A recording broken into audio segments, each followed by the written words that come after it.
तुम परमात्मा से जो मांगोगे वो तुमको मिलता है। ये बिल्कुल सच्ची बात। जरा भी इस बात पे संशय मत कीजिएगा, जरा भी इस बात पे किंतु परंतु न करिएगा। तुम कहोगे अभी मैं तो परसों ही गया था महाराज के और कहा महाराज मेरी करोड़ रुपए की लॉटरी निकला, तो वो तो निकली नहीं। तो सच्चाई ये है कि आपकी इच्छाओं का और आपकी अरदासों का इतना लंबा बैकलॉग पड़ा हुआ है। बैकलॉग समझते? The desires which are yet to be fulfilled. कभी ये चाहिए, कभी ये चाहिए, कभी ये चाहिए, कभी ये चाहिए, कभी ये चाहिए। जब से पैदा हुए हो कितनी बार क्या कुछ तुमने मांगा है, कुछ याद भी है?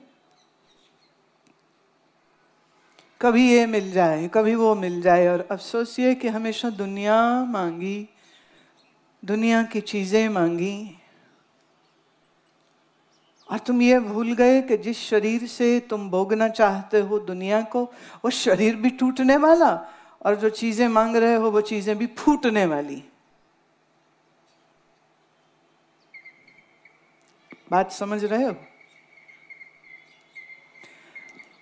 अभी का मुझे पता नहीं what is the current situation, पर अमृतसर में 2 शमशान घाट हैं। एक चाटीविंड की तरफ, बाबा दीप सिंह जी के गुरुद्वारे की तरफ, जब जाओ तो रास्ते में लेफ्ट हैंड में है। एक इधर दुर्गाना मंदिर के पास। 2।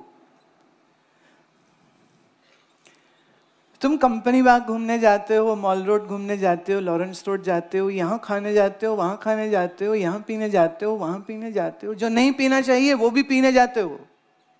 समझ रहे हो ना? जो नहीं पीना चाहिए वो भी पीने जाते हो, और जो नहीं खाना चाहिए तुम वो भी खाने जाते हो।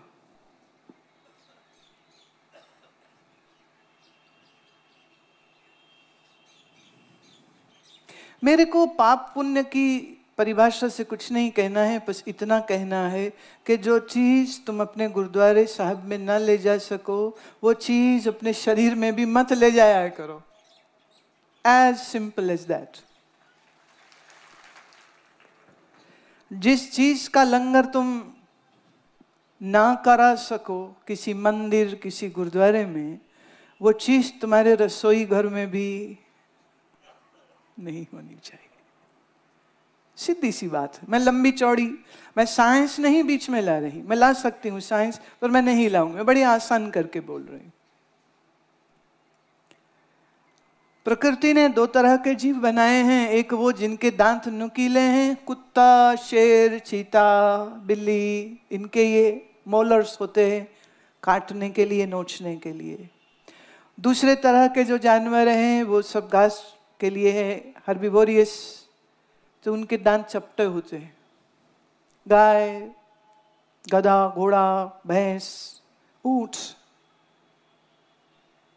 उनका जबड़े में कुछ नुकीला नहीं होता है, कुछ काटना नहीं है ना। अब जब आप आज घर जाइए ना तो अपने घर के शीशे में देखिएगा कि आपके दांत कुत्ते, चीते जैसे हैं या गाय, भैंस जैसे हैं, कैसे हैं? अच्छा सोचिए किसी इंसान के ऐसे 2-2 नुकीले निकल आए हैं तो लोग उसे ड्रैकुला बोलेंगे। खून पीना है ना, दांत गाड़ने हैं, तो इसलिए नुकीले दांत होते। हर्बिवोरियस, कार्निवोरियस, मीट खाएगा कार्निवोरियस, घास खाएगा हर्बिवोरियस। मानव के दांत हर्बिवोरियस हैं। जिन्होंने मांस, मीट पचाना है उनकी आंतें छोटी होती हैं। जिन्होंने घास, सब्जी पचाना है उनकी आंतें लंबी होती हैं। और इंसान की आंतें लंबी हैं, शेर और चीते की तरह छोटी नहीं हैं। उनकी मुश्किल से 4 फीट की होती। प्रोटीन देर से पचता है, लंग प्रोसीजर, इसलिए आंत छोटी है। और घास माने सब्जी, फल ये आप खाते हैं, ये जल्दी पचते हैं, इसलिए दोबारा खाने पड़ते हैं, इसलिए आपकी आंतों का साइज डिफरेंट है। ये प्रकृति ने जो डिफरेंस क्रिएट किया है। माना आप कभी मेडिकल स्कूल नहीं गए तो शायद ये चीज का ज्ञान नहीं है, पर हमारी आंतें छोटी नहीं लंबी हैं, हर्बिवोरियस जैसी, घास सब्जी फल। क्योंकि ये मीट मुर्गा खाने वाले ना शाकाहारियों को कहते घास फूस खाते हो, ताकत कहां से आएगी? सबसे बड़ा एक ही सवाल होता है, ताकत कहां से आएगी? घोड़ा क्या खाता है? Chicken, Amritsari fish fry. क्या खाता है? घोड़ा खाता है घास। और घोड़े की ताकत को हॉर्स पावर, तो आपके ट्रक बस कार का जो इंजन है उसकी जो पावर है वो हॉर्स पावर के साथ नापी जाती।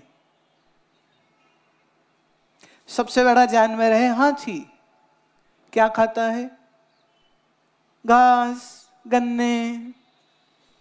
और उसका बड़ा शरीर और उसकी ताकत तो मिसाल ही है ना। हमारे शरीर शाकाहारी भोजन खाने और पचाने के लिए बना है।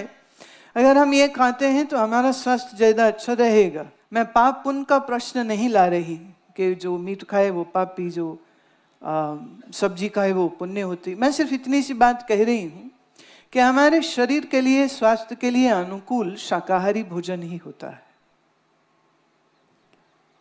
हम गुरुद्वारे जाएं तो लंगर में प्रसादा, दाल, सब्जी, खीर, कड़ा प्रसाद ये मिलेगा, नॉनवेज तो नहीं मिलेगा। और इस समय पूरी दुनिया में मिसाल है श्री हरमंदिर साहब का लंगर। दुनिया पगला रही है इसका डॉक्यूमेंट्री बना बना के कि इतने लोग एक साथ 1-1 लाख 2-2 लाख आदमी आके खाते हैं। धन की कोई कमी थोड़े ना है, गुरु घर में पैसे की कोई कमी नहीं, तो कुछ भी दे सकते थे, पर फिर भी शाकाहारी भोजन देते। तो जो चीज बाहर स्वीकार नहीं है उसे इस शरीर में भी नहीं डालना चाहिए। ये आपका शरीर परमात्मा का बनाया असली घर है। ये हरि का बनाया शरीर हरि मंदिर है। इस मंदिर में मरे हुए जानवर का मांस मत डालो, और जो चीज पी के दिमाग खराब हो जाए वो नशे की चीज भी इस शरीर में मत डालो।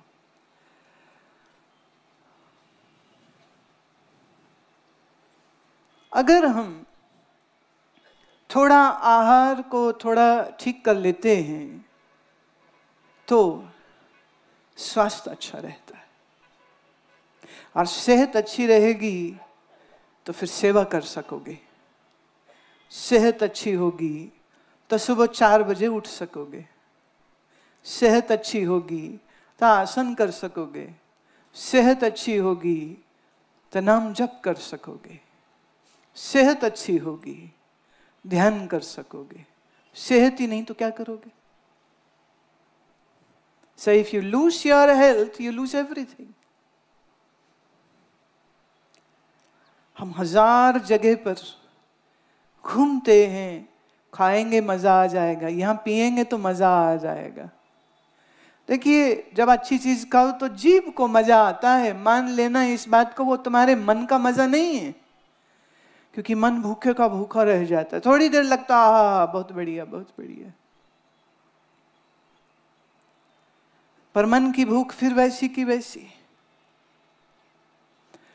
आप महंगे वस्त्र खरीदो, जेवर खरीदो, पहनो, थोड़ी देर बड़े अच्छे लगते हैं, पर आप सोचो ना, शाम को किसी पार्टी से वापस आ रहे हैं, शादी से वापस आ रहे हैं, खूब लदे पदे जेवर से हैं, और जैसे घर को निकले तो कहते मैं उतार के ना संभाल के पर्स में रख लूं, जमाना खराब है, कहीं कोई लूट न ले। क्योंकि कई बार जेवर के चक्कर में जान हल्कान हो जाती। चोर पकड़ लेंगे क्या करोगे, डाकू आ गए पकड़ लेंगे क्या करेंगे, जमाना ऐसा ही है ना। तो पार्टी में गया तो सज के, और पार्टी से निकलने से पहले सब उतार के अपना श्रृंगार वापस पर्स में, और आके गाड़ी में बैठ के घर पहुंच जाती है। सोच के देखिए, थोड़ा सा विचार करिए, तुम जेवरों से खूबसूरत नहीं होते हो। तुम खूबसूरत लगते हो जब तुम्हारे आंखों में खुशी की चमक होती।